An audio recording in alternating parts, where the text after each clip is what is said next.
আজি 3টা বছৰত অমৃত বৃক্ষ আন্দোলন, খেল মহাৰণ, সাংস্কৃতিক মহাসংগ্ৰাম, গ্ৰীনিজ ৱৰ্ল্ড ৰেকৰ্ড, লাচিতৰ 400তম জন্ম জয়ন্তী,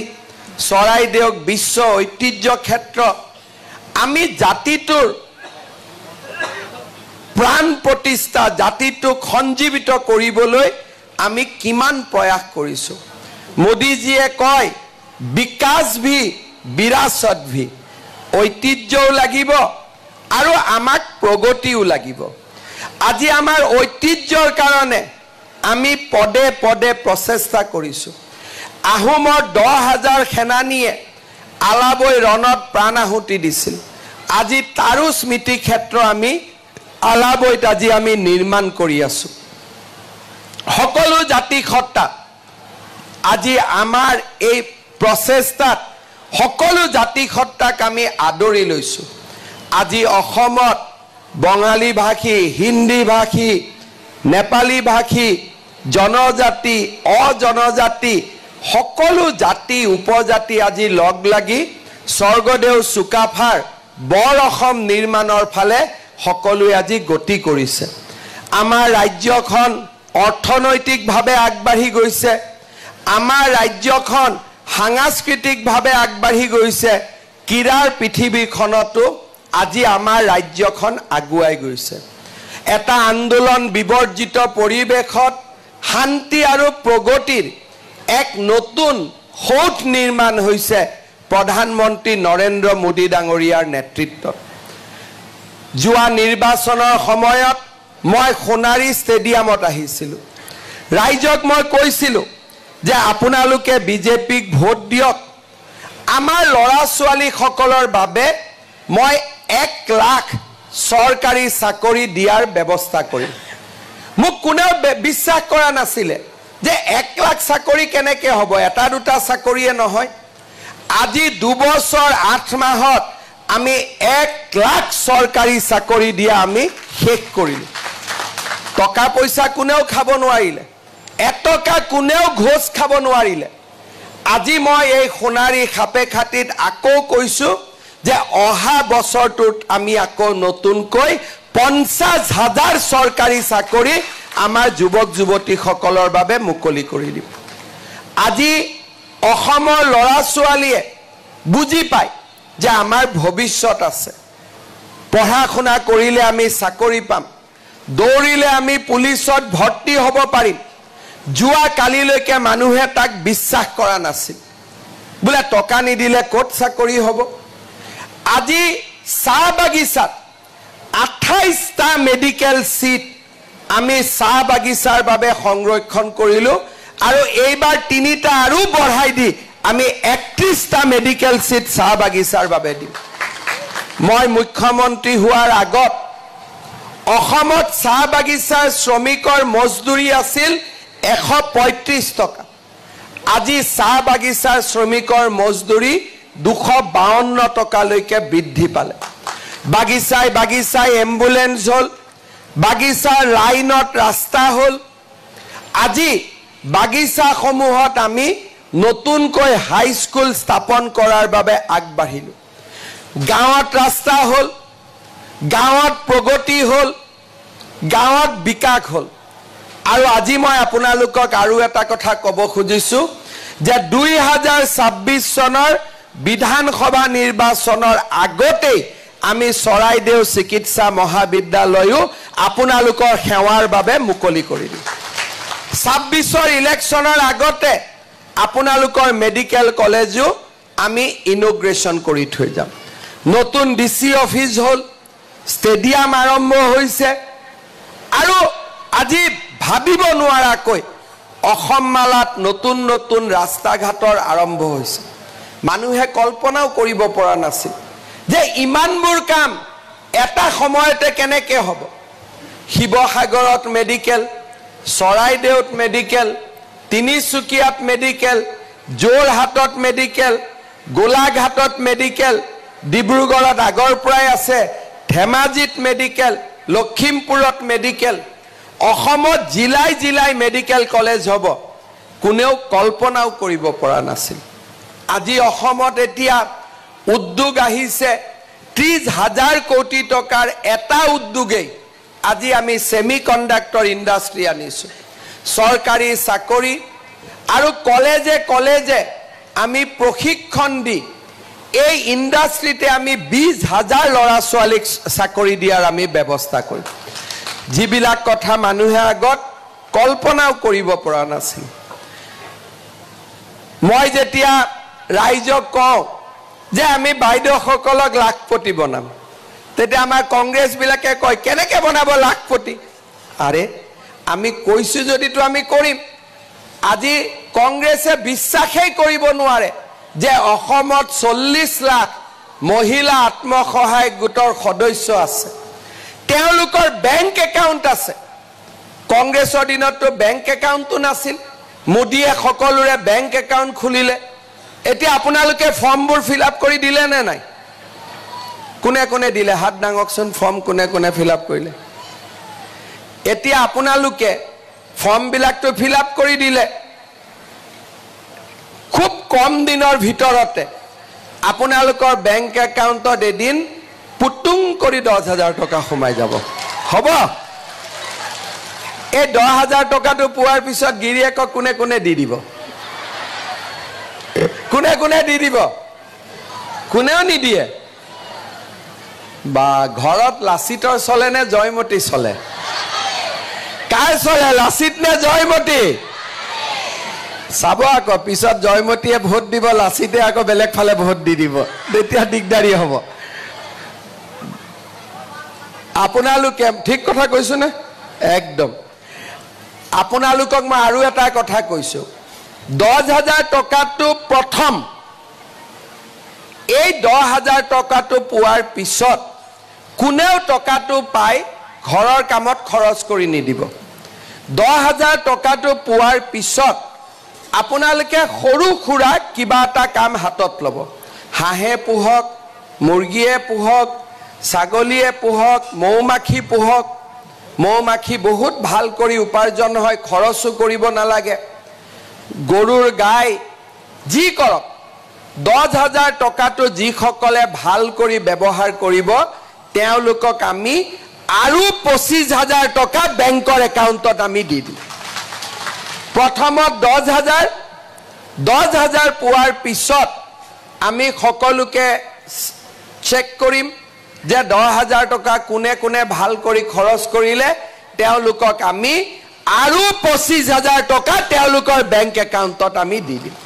সেইকাৰণে মই গোটেই মিটিঙতে কৈ আছো ইলেকশ্যনত যে টকাটো এদিনে হাজবেণ্ডক দি নিদিব ঘৰততো অভাৱ থাকেই কিন্তু থাকিলেও দি নিদিব ভাল কৰি টকাটো ৰাখিলে আমি 10,000 টকাটোৱে 25,000 টকা জন্ম দিব পাৰিম বুজি পালেনে সকলোৱে এতিয়া যেতিয়া মই ইলেকশ্যনৰ আগত ৰাইজক কৈছিল যে ৰাইজ আমি অৰুণোদয় আৰম্ভ কৰিম তেতিয়া কংগ্ৰেছে কি কৈছিল যে এইবোৰ ইলেকশ্যনৰ আগত দিছে ইলেকশ্যনৰ পিছত বন্ধ হৈ যাব আজি 830 টকাৰ পৰা অৰুণোদয় 1250 টকা হ'ল দুখীয়া মানুহৰ পৰিয়ালত 10 তাৰিখৰ বাবে মানুহে অপেক্ষা কৰি থাকে যে অৰুণোদয়টো কেতিয়া সোমাব টিউচনৰ খৰচ দিব পাৰিব ইটো সিটো কাম হয় ঘৰৰ গিৰিয়েকসকলৰো যিটো সমস্যা বাৰ্ডেন তাত অলপ হলেও অৰুণোদয়ে সহায় কৰে এতিয়া মানুহে মোক লগ পালে কি কয় যে মামা আমাৰ অৰুণোদয় কেতিয়া হ'ব তাৰমানে অৰুণোদয়টো নাই বুলি এতিয়া ক'লে নহ'ব অৰুণোদয়টো আছে আৰু আমাক অৰুণোদয়টো লাগে হয় নে নহয় কাক কাক অৰুণোদয় লাগে হাত ডাঙৰ আচ্ছা আজি কোনে কোনে অৰুণোদয় পাই আছে হাত ডাঙৰ কোনে কোনে পাই আছে আচ্ছা এতিয়া নোপোৱাখিনিয়ে হাত ডাঙৰ এতিয়া মোক সঁচা কথা এটা ক'ব যিসকলে পাই আছে তো ভাল 10 তাৰিখে নোপোৱাবিলাকৰ মনটো অলপ বেয়া লাগে নে নালাগে লাগে নে নালাগে লাগে এইবাৰ আপোনালোকৰো যাতে মনটো ভাল লাগে সেইকাৰণে মই এইবাৰ কি ব্যৱস্থা কৰিব খুজিছো আমাৰ ঘৰত সবৰে ৰেশন কাৰ্ড আছে নে নাই হাত ডাঙকচোন কাৰ কাৰ ৰেশন কাৰ্ড আছে আচ্ছা সবৰে ঘৰত ৰেশন কাৰ্ড আছে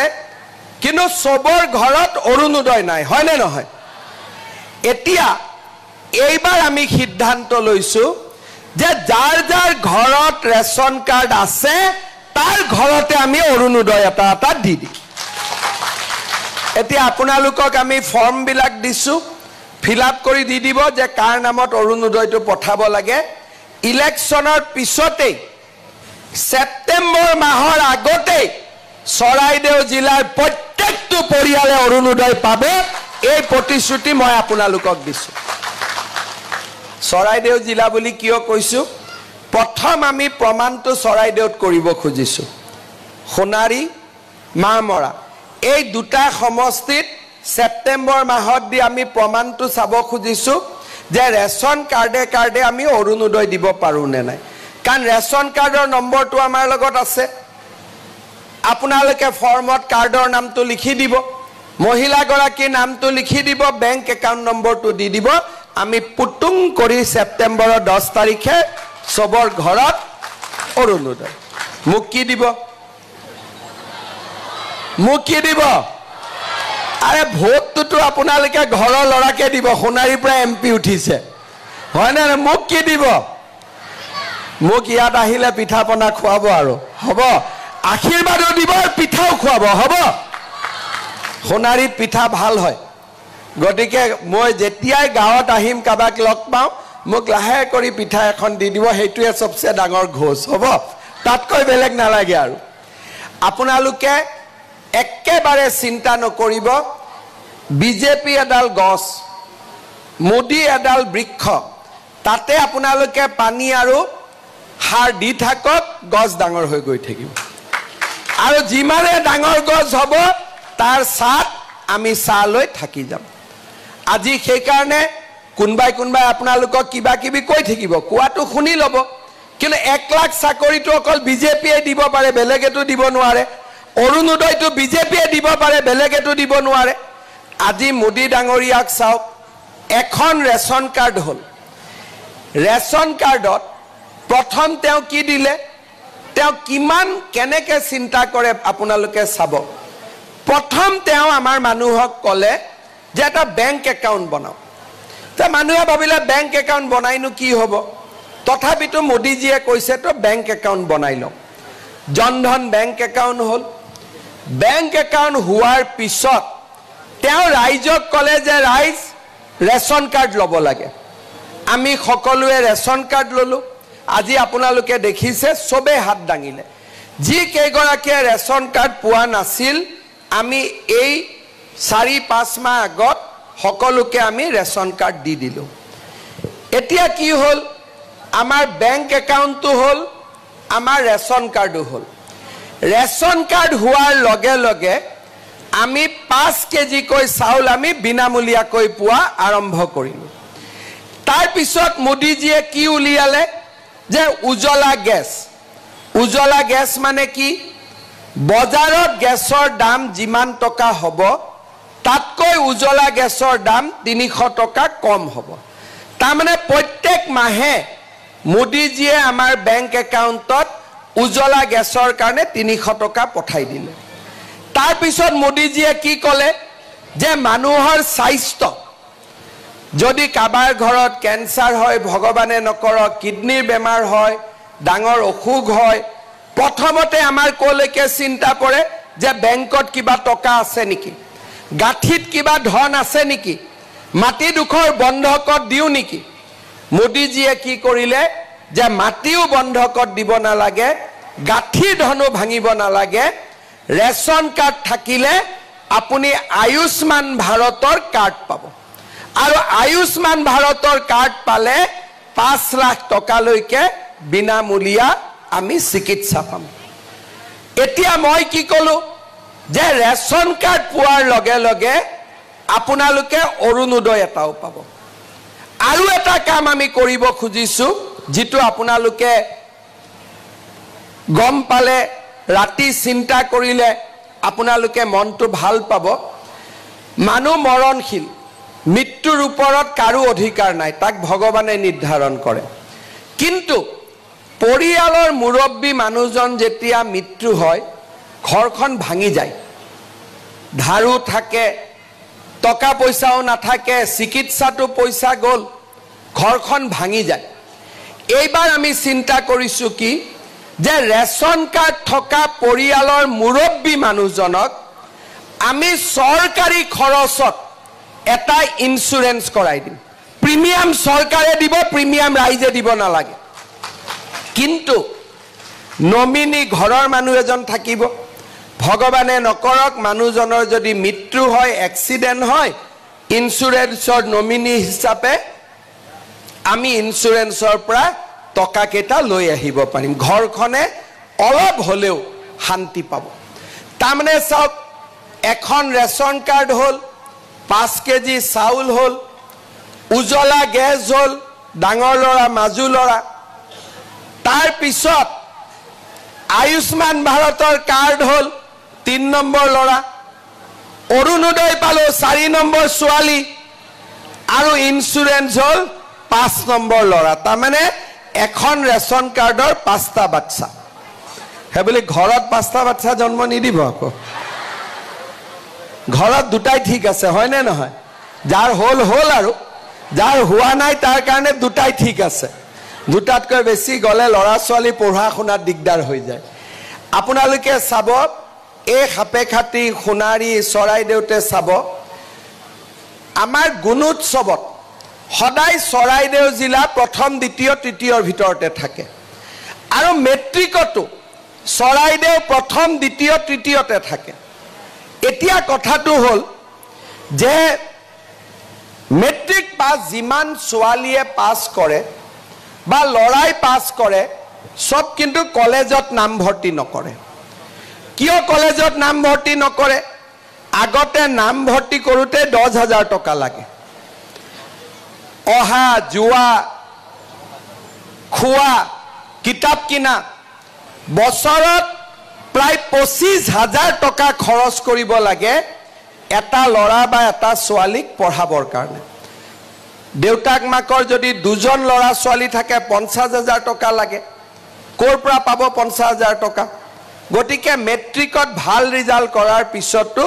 স্কুলত আৰু লৰা ছোৱালী না যায় এইবাৰ আমি কি কৈছো যে লৰাটোক কলেজত আপোনালোকে পঠাবই দেউতাক মাক হিচাপে আমাৰ দায়িত্ব যে লৰাটোক কলেজত আপোনালোকে পঢ়াব লৰাটোক দেউতাক মাকে পঢ়াওক আৰু ছোৱালীজনীক মামাই পঢ়াব অৰ্থাৎ ছোৱালীৰ কাৰণে লৰাৰ কাৰণে নাম ভৰ্তি ফ্ৰী আৰু কলেজত নাম লগোৱাৰ লগে লগে ছোৱালীজনীৰ বেংক একাউণ্টত আমি 10,000 টকা খুমাই দিম যাতে দেউতাক মাকে তাৰ খৰচ দিব নালাগে আৰু ইউনিভাৰ্সিটিত যদি নাম লগাই তেতিয়ালে ছোৱালীজনীক আমি 25,000 টকা বেংকৰ একাউণ্টত আমি দি দিম শ্ৰদ্ধাৰ ৰাইজ এই কথাবোৰ আগত কোনেও চিন্তা কৰা নাছিল দুখীয়া মানুহৰ কাৰণে অৰুণোদয় বিনা পইচাত সৰকাৰী চাকৰি ক্লাস 9ত সাইকেল ভাল ৰিজাল্ট কৰিলে স্কুটি লাখপতি বাইদো ইন্সুৰেন্স সকলোৰে কাৰণে অৰুণোদয় কোনেও চিন্তা কৰা নাছিল আজি আপোনালোকে চিন্তা কৰক বাগানত এগৰাকী মহিলাই কাম কৰি 252 টকা পায় যদি 25 দিনৰ কাম হয় 6,000 6,500 টকা মজদুৰি পাব লগতে অৰুণোদয়ত 1250 টকা পাব তাৰমানে ঘৰখনত কিমান শান্তি হৈ গল আপোনালোকে চিন্তা কৰক দুখীয়া দৰিদ্ৰ মানুহ এজনে যিখিনি হাজিৰা পায় শ্ৰম কৰি পায় তাৰ পৰা 1250 টকা চৰকাৰৰ পৰা পালে আৰু এইটোতো এতিয়া তাক আমি বঢ়াই বঢ়াই গৈয়ে থাকিম পঢ়াৰ দায়িত্বও চৰকাৰৰ হল ৰাস্তা ঘাট স্কুল কলেজ আৰু দেশত শান্তি এই গোটেই বিলাক কাম কাৰ কাৰণে হল প্ৰধানমন্ত্ৰী নৰেন্দ্ৰ মোদী ডাঙৰীয়াৰ কাৰণে বেমাৰত পৰিলেও কাৰ্ডখন পকেটত আছে 5 লাখ টকা লৈকে ট্ৰিটমেন্ট আমি বিনামূলীয়াকৈ পালোঁ মই যেতিয়াই কোনোবা গাঁৱত আহোঁ মোক ল'ৰা ছোৱালীবিলাকে সোধে যে দাদা পুলিচৰ ইণ্টাৰভিউ কেতিয়া কিমান আগ্ৰহ আপোনালোকে মনত চিন্তা কৰক আগতেতো কোনো চিএমক এইবিলাক কথা নুসুধিছিলে এতিয়া ল'ৰা ছোৱালীবিলাকৰ আগ্ৰহ যে পুলিচৰ দৌৰ আহিব আমি দৌৰিম আমি চাকৰি পাম কেইদিনমান আগতে মই যোগেন মহানৰ তাতে গৈছিলোঁ ল'ৰা ছোৱালীবিলাকে মোক কয় ছাৰ ষ্টেডিয়ামখন বনাই দিয়ক মই বোলো ফুটবল খেলিবৰ কাৰণে নেকি বোলে নহয় পুলিচৰ দৌৰিবৰ কাৰণে যাতে আমি ট্ৰেইনিং দৌৰিব পাৰোঁ আজিকালি ল'ৰা ছোৱালীবিলাকে চৰকাৰী চাকৰি পাম বুলি জানে যে আমি দৌৰিব লাগিব আগৰ দৰে এতিয়া সন্ধিয়া আড্ডাও নামাৰে ঘৰত যাই কিতাপখন পঢ়া আৰম্ভ কৰিছে মোক কলেজৰ শিক্ষকসকলে কৈছে যে এতিয়া স্কুলৰ শিক্ষকসকলে কৈছে যে স্কুলত এটেন্ডেন্স বাঢ়িছে পঢ়া শুনা বাঢ়িছে আজি বাগানৰ আমি কিমান চিন্তা কৰিছোঁ যে বাগানৰ ল'ৰা ছোৱালীৰ মিড ডে মিলত কণী এটাও আমি দিম আজি আমাৰ গাঁৱৰ ল'ৰা ছোৱালী ইউনিফৰ্মটো যাতে বেয়াকৈ দিব নোৱাৰে ইউনিফৰ্মটো মই আনি নিজে চেক কৰোঁ যে ভাল ইউনিফৰ্ম দিছে নে নাই এইবাৰৰ পৰা আমি ইমান কথা আমাৰ ৰাইজৰ কাৰণে চিন্তা কৰিছোঁ সেইকাৰণে শ্ৰদ্ধাৰ ৰাইজ বিজেপি আমাৰ চৰকাৰ মোদী ডাঙৰীয়া আমাৰ নেতা মোদী ডাঙৰীয়াক আমি তৃতীয়বাৰৰ কাৰণে প্ৰধানমন্ত্ৰী পাতিব লাগিব লাগিবনে নাই পিছফালে লাগিবনে নাই লাগিব আৰু মোদী ডাঙৰীয়াক প্ৰধানমন্ত্ৰী কৰিবৰ কাৰণে আমি কোন চিনত ভোট দিব লাগিব কোন চিনত ভোট দিব লাগিব সকলোৱে পদুম চিনত ভোট দিব লাগিব বেলেগ কথা চিন্তা নকৰিব মই যিমানবিলাক কথা ক'লো অৰুণোদয় লাখপতি বাইদেউ এই গোটেইবিলাক মোদী কি গ্যাৰেণ্টি साथ में मामा की वारंटी